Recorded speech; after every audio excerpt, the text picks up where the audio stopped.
Ghosting ko nga din to. Yun, di ba? Yeah. Iba yun. Pwede pa Nasaan gawin ka yun? doon? Na-miss ko po kasi yung banding namin, Dent Hindi, and Ray. nasaan ka doon sa guy Sinasabi, na... Nung pong nag-try ng mag-fling yung guy, ako Fling? po nag-try po siyang mag-on mic nun eh. Tapos ako na pinag-step back. Kasi siya pa Teka din lang. po eh. May fling gusto term ba ba yun? sa'yo? Yung fling sa term ba yun game. sa game?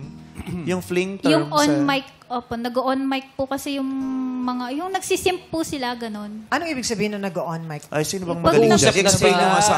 Ay, ito Open si mic. Teddy. Marunong. Teddy, Si tsaka si Teddy, Karil. si Teddy Ano ba yung nag-on on mic. Explain to us, ano yung Pag on sinasabi niya? Sa ML. Yung Naririnig lahat. mo mga kalaro mo. Pwede ka makipag-usap sa Oo, lahat. tsaka naririnig mo yung background. Minsan may mga manok. Naririnig ng lahat ng naglalaro. Ano yung sinasabi mo kanina nung nagsisip? Ano? Simp po. Nagsisimp po sila. Ano yun? Ay, hindi ko alam. Sim? Simp? Ibig sabihin ng sim. Simp po To- yung... Ano ibig sabihin nun? Simp po yung yung... parang fling po, ganon. Maharot po sila, ganon po. simplihan, yung ba yung simp? Opo. So nakaka-direct, Simple. ano kayo usap sa mic? Ganun? So may humaharot sa'yo. Opo, tapos hindi po ako nag-open mic, sila lang po. Eh, ano yung sabi mong nag-entertain ka? Naglaro lang po yun. Laro lang. Bakit rules nyo Hindi ba kayo yun? nag-usap outside or after the after No the... po, no. Mm, okay. Ba't mo siya ginost? Yun nga po, gusto ko po na ma-feel kung hanggang saan niya po ako kayang ipaglaban. Hindi niya ba nasabi sa iyo nung una yan, nung bago kayo magkakilala, na balak niya talagang magbarko o umalis? Nasabi naman po niya dati, kaso nung na-mention niya po ulit, parang doon na po ako parang nagkaroon ng fear. Na? Na yun po, yung LDR po kami. Baka hindi ko po kayanin. Bakit hindi mo kayang LDR? Kasi po yung love language ko po, actually even siya, yung physical touch po talaga na laging magkalapit sa isa't isa po talaga yung... I see. So nung natakot ka, dahil feeling mo hindi mo kakayanin yung LDR, lumayo ka na lang. Ginosting mo. Yes. Kasi bang ironic, ang kinakatakot mong magkalayo kayo. Kaya ang ginawa mo, lumayo ka. Inunahan mo eh. Parang Ang love language mo, physical touch. Pero ang ginawa mo, nawala lumayo ka. ka.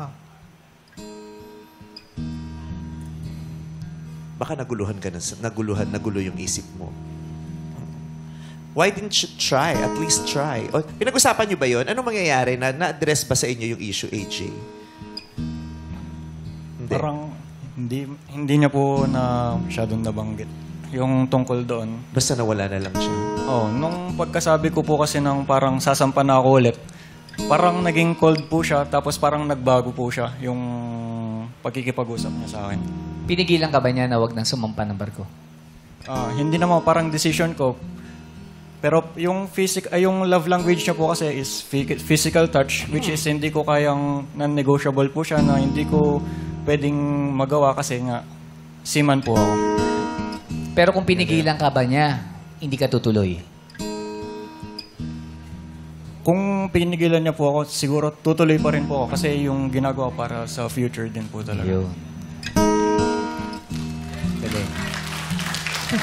Parang may mga seaman. May mga seaman pala Yun, dito. meron mga seaman. Actually, ang hirap talaga ng buhay ng mga Yes. seaman. Oo, mga seafarer. Hindi lang naman yung mga naiiwan nila ang nasasaktan, sila din. Sila din.